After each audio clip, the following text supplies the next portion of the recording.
Spotlight का एक और अंक लेकर हाजिर हूं मैं आप सभी की दोस्त बिंदिया। और आज हमारे दिमाग में ये बात आई कि अब फेस्टिव सीजन आने वाला है और नवरात्र शुरू होते ही खरीदारी शुरू हो जाएगी, खास तौर पर उन घरों की जिन घरों में शादियों का माहौल होगा।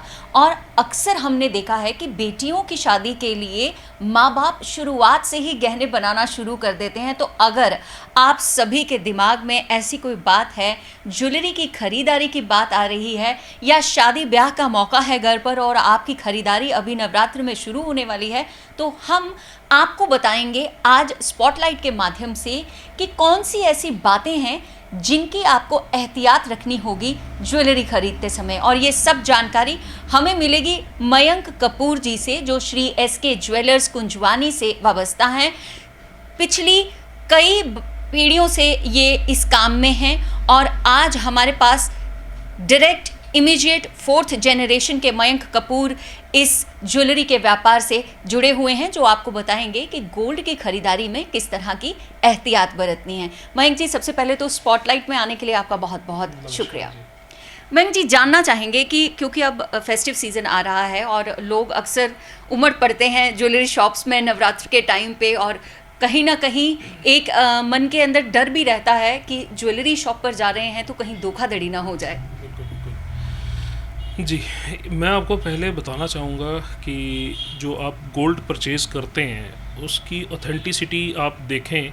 आजकल बड़ा अच्छा एक प्रोविज़न हमारी गवर्नमेंट ने कर दिया है, जो BIS हॉलमार्क ज्वेलरी है आप उसी को ही ख़रीदें। ठीक है, BIS हॉलमार्क ज्वेलरी जो है वो विद स्टैम्प्स आती है, गवर्नमेंट उसको ऑथोराइज़ करती है। ठीक है, वैसे हमारे जम्मू में आज तक मुझे लगता नहीं है कि किसी ने भी कोई गलत गोल्ड दिया है कस्टमर को, क्योंकि आज तक कोई भी कंप्लेंट जो है वो हमारे जम्मू में नहीं देखी गई गोल्ड के रिलेटेड कि किसी ने गलत दिया हो। ये अब आया है अपना BIS कंपलसरी हुआ है। इससे पहले भी हमारे जो फोर फादर्स थे, पिछली जनरेशन्स थी हमारी, जिन्होंने हमें ये काम सिखाया है, तो उन्होंने भी हमने कभी कंप्लेंट नहीं देखी कि गोल्ड में कभी कंप्लेंट आई हो। हमारे जम्मू का गोल्ड बहुत अच्छा गोल्ड होता है। तो एक पुष्टि हमें इस बात की मिल जाती है, क्लैरिफिकेशन मिल जाती है कि हमारे जम्मू में ख़ास तौर पर किसी भी तरह की गोल्ड की कंप्लेंट नहीं आती।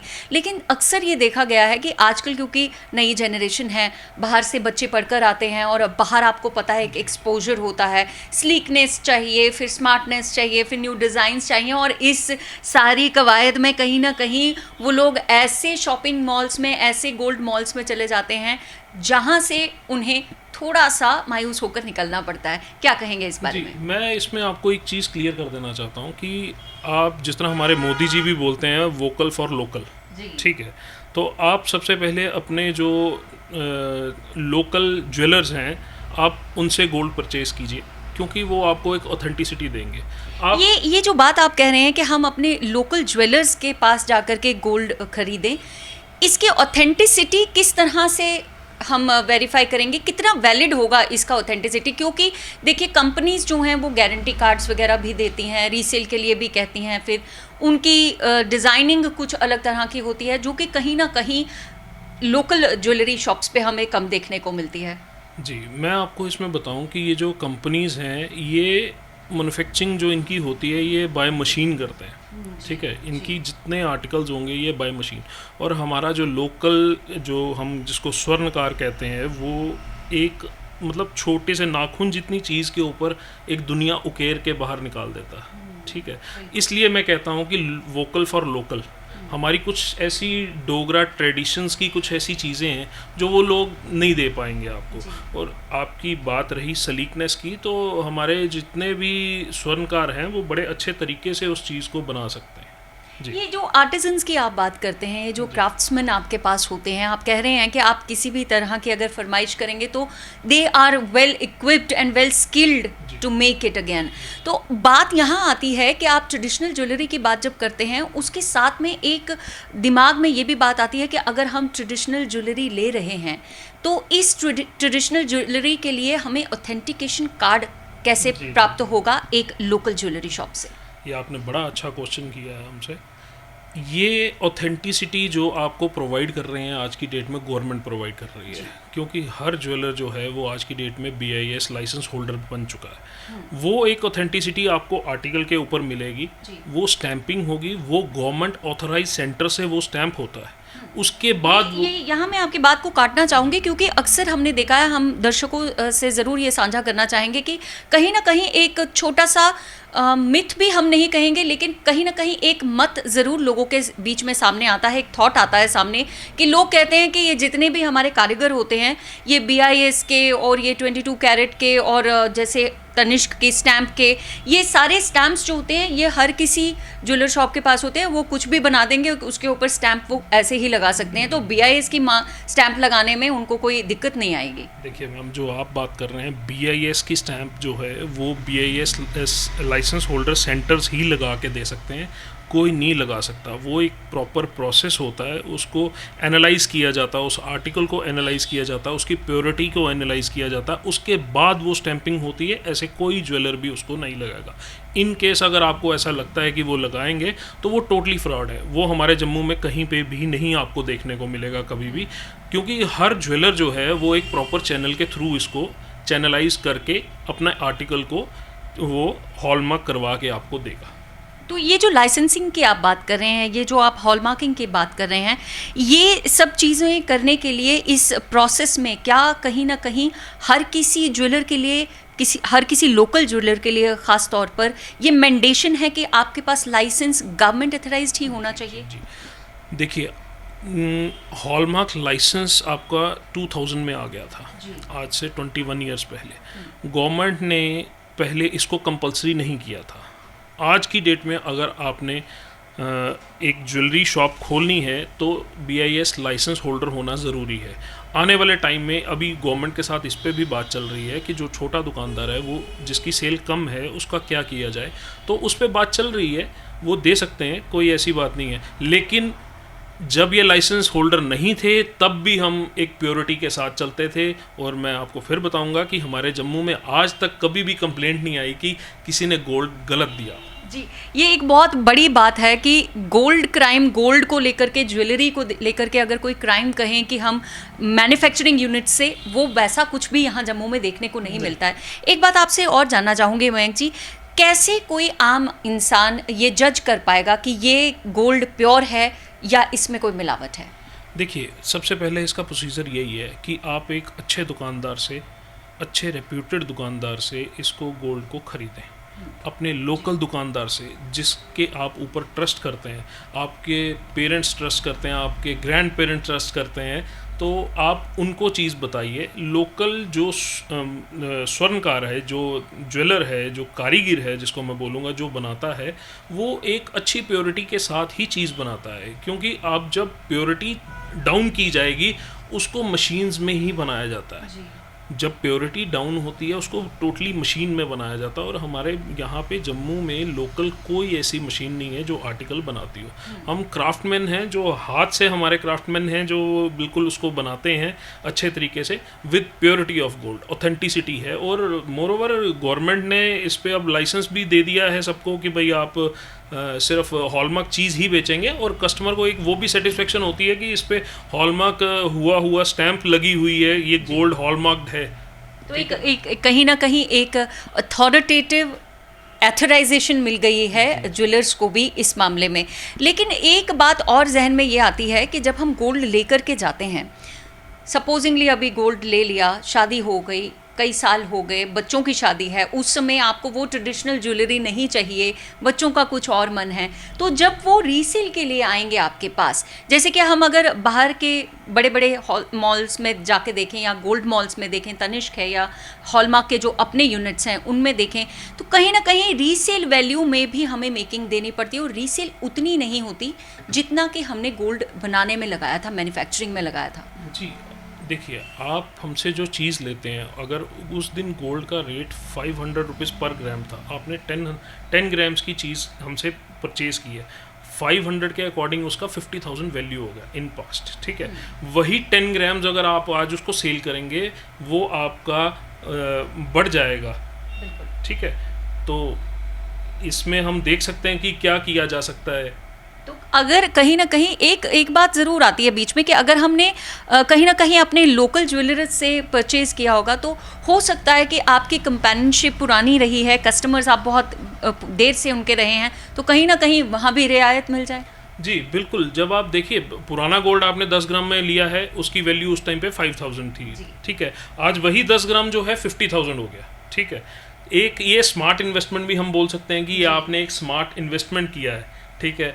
तो आपके ये जो आप स्मार्ट इन्वेस्टमेंट की बात कर रहे हैं ना, इससे मैं ज़रूर दर्शकों को बताना चाहूँगी कि कई बारी हम लोग ये देखते हैं कि लोग कहते हैं कि ज़मीन खरीदना जो है वो एसेट बनाना होता है, that is the best saving.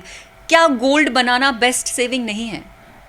बिल्कुल बेस्ट सेविंग है। मैं तो कहूँगा अपना जो आपका सेविंग का 80% है उसको गोल्ड में इन्वेस्ट कीजिए, ताकि आपका एक शौक भी पूरा हो जाए और आपकी एक इन्वेस्टमेंट भी हो जाए।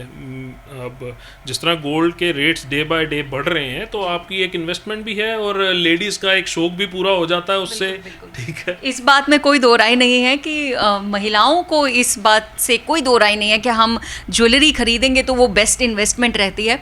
एक बात और आपसे जानना चाहेंगे, क्योंकि आजकल ऑनलाइन का ज़माना है और लोगों के पास इस समय इतना समय भी नहीं रहता कि वो वहाँ अपनी जगह से उठकर, अपने वर्क प्लेसेस से उठकर अपनी स्टेट्स में आए, अपनी सिटीज़ में आके लोकल ज्वेलर्स से ख़रीदारी करें।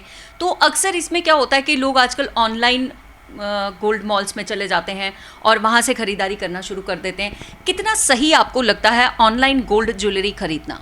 देखिए, मैं ऑनलाइन गोल्ड को प्रेफर कभी भी नहीं करूँगा, क्योंकि देखिए आप एक वर्थ अपनी अमाउंट खर्च रहे हैं, उस पर आप एक मतलब अपनी एक सेविंग खर्च रहे हैं। अब हम एक टी शर्ट लेने जाते हैं, उसको 3 बार ट्राई करते हैं कि ये फिटिंग में है या नहीं है। तो आप गोल्ड परचेज़ कर रहे हैं तो मेरे हिसाब से आपको टाइम निकालना चाहिए और ऐसी जगह से गोल्ड लेना चाहिए ताकि उसकी ऑथेंटिसिटी हो। एक तो ठीक है ये कार्ड का सिस्टम, देखिए कार्ड आ जाए हैं, हमारे फोर फादर्स जो हैं वो कार्ड के बिना इतना गोल्ड सेल कर चुके हैं कि लोगों के घर कोई भी चीज़ गलत नहीं गई, ठीक है ना।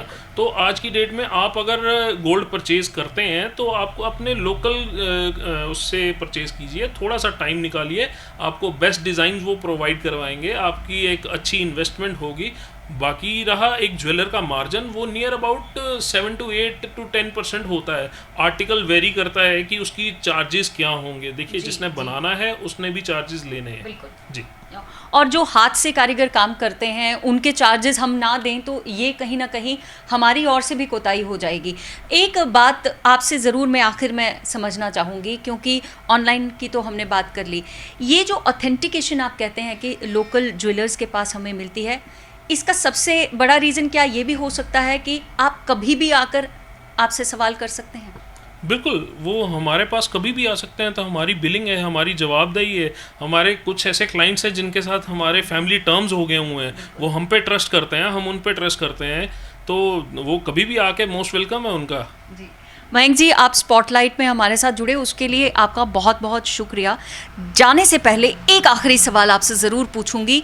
जब हम जेम्स की बात करते हैं, हम कोई भी नग खरीदते हैं, जैसे आजकल आप देखते हैं डायमंड ज्वेलरी का बहुत ज़्यादा टाइम चल रहा है, लेकिन ये डायमंड ज्वेलरी में बहुत ज़्यादा मार्जिन भी है, लेकिन इसमें बहुत ज़्यादा धोखाधड़ी भी है। मैं वहीं पे बात ख़त्म करूँगा, धोखाधड़ी की बात, कि आप अपने लोकल ज्वेलर से लें। लोकल ज्वेलर आपको उसकी ऑथेंटिसिटी देगा। देखिए जो भी ज्वेलर कहता है इस पे डायमंड पे 50% ऑफ है, 70% ऑफ है, वो मुझे नहीं लगता वो ऑथेंटिक है। मेरी नज़र में वो ऑथेंटिक नहीं है। चीज़ की जो वैल्यू है उसको आपको पे करना पड़ेगा, जो चीज़ की वैल्यू है उसको पे करना पड़ेगा। तो अपनी वैल्यू से डिग्रेड होके तो चीज़ मिलेगी नहीं। और कहीं ना कहीं ये एक ऐसा प्रोफेशन है कि अगर आपकी ओर से ज्वेलर्स भी अगर अपने इस ग्रेड को कम कर देंगे तो उनकी भी इमेज पर एक सवालिया निशान खड़ा हो सकता है। एक बहुत बड़ी आपने ये चीज़ कही है। बेसिकली गवर्नमेंट ने इसीलिए इनिशिएटिव एक लिया है। आज से पहले एक बार गोल्ड कंट्रोल एक्ट था जिसके अंडर सारे ज्वेलर्स रजिस्टर होते थे, तो ऑथेंटिक गोल्ड दिया जाता था। कुछ ऐसे ज्वेलर्स आ गए जिनका ये प्रोफेशन नहीं था, तो उन्होंने कुछ, मैं अपने जम्मू की बात नहीं करता, थ्रू आउट इंडिया कुछ उन्होंने गड़बड़ किया होगा, कुछ किया है, तो इसीलिए एक गवर्नमेंट ने हार्ड स्टेप लिया है HUID के रिगार्डिंग। तो लगता नहीं है मुझे कि भाई किसी के घर गलत गोल्ड गया है। 99.99% अच्छा गोल्ड जाता है जी। अच्छी बात पर ही हम इस स्पॉटलाइट के इस अंक को ख़त्म करेंगे, क्योंकि वैसे भी जैसा कि मयंक जी ने पहले ही कहा कि मोदी जी कहते हैं वोकल फॉर लोकल, तो इससे बढ़िया स्टेप अपनी लोकल चीज़ों को आगे बढ़ाने का नहीं होगा कि हम अपने लोकल ज्वेलर्स के पास आकर के गोल्ड की ख़रीदारी करें। क्योंकि देखिए, आपको ऑथेंटिसिटी चाहिए, आपको वैलिडिटी चाहिए, आप कभी भी किसी भी समय आकर उनसे सवाल कर सकते हैं, रीसेल कर सकते हैं, तो उसके लिए बहुत ज़रूरी बन जाता है बी वोकल फॉर लोकल। लेकिन लोकल के लिए वोकल आप तभी हो पाएंगे जब आप लोकल के पास पहुंचेंगे। तो आप सभी से यही गुजारिश कि इस बार जब आप गोल्ड खरीदारी के लिए जाएं तो मयंक जी की कही हुई बातें ज़रूर ध्यान में रखें। ऐसी ज्वेलरी शॉप्स के पास गोल्ड खरीदें जो पीढ़ी दर पीढ़ी इनकी तरह इस काम में संलग्न हो, और अपने क्राफ्ट्समैन को, अपनी आर्टिजन्स को, अपने गोल्ड के कारीगरों को और प्रोत्साहित करें। स्पॉटलाइट में आज के अंक में बस इतना ही। अगली बार फिर आपसे होगी मुलाकात। तब तक के लिए this is Bindiya Tiku signing off for now.